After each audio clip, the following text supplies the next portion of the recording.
আসসালামু আলাইকুম, অ্যালিস কিচেনে সবাইকে স্বাগতম। আজকে আমরা তৈরি করব লাচ্চা সেমাইয়ের জর্দা। কেউ এটাকে সেমাই ভাজাও বলতে পারে। প্রথমে আমরা একটা কড়াই নিয়ে নিব। কড়াইটা গরম হয়ে গেলে এখানে সামান্য সয়াবিন তেল বা ঘি যে যেটা পছন্দ করেন দিতে পারেন। এবার আমি আস্তে আস্তে গরম মশলাগুলো দিয়ে দিব। আমি এখানে তেজপাতা, 2টা এলাচ আর একটু সামান্য কাঠ দিয়েছি। এখন গরম হয়ে গেছে। এখন আমি আস্তে আস্তে এখানে সেমাইগুলো দিয়ে দিব।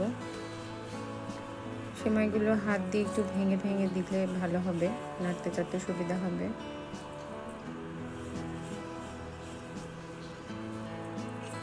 এরপর আমি আস্তে আস্তে খুব ভালোভাবে নেড়ে চেড়ে উল্টে পাল্টে সবগুলো মিক্স করে নিব। এতে খুব খেয়াল রাখতে হবে, কারণ এই সেমাইটা খুব দ্রুত পুড়ে যেতে পারে, এই জন্য খুব ভালোভাবে নাড়তে হবে, একটু খেয়াল রাখতে হবে। আস্তে আস্তে এটা লাল হয়ে গেলে তারপরে আমরা এটার সাথে চিনি অ্যাড করব। এই সময় চুলার আঁচটা খুব আস্তে রাখতে হবে যেন পুড়ে না যায়। দেখুন লাল হয়ে গেছে। এখন আমরা চিনি দিয়ে দিব। চিনিটা স্বাদ মতো যে যেরকম পছন্দ করেন মিষ্টি দিতে পারেন। আমি এখানে এই জন্য উল্লেখ করিনি কতখানি দিয়েছি। এভাবে এখন ভালোভাবে নেড়ে চেড়ে সেমাইয়ের চিনিটা আমি মিশিয়ে নিব।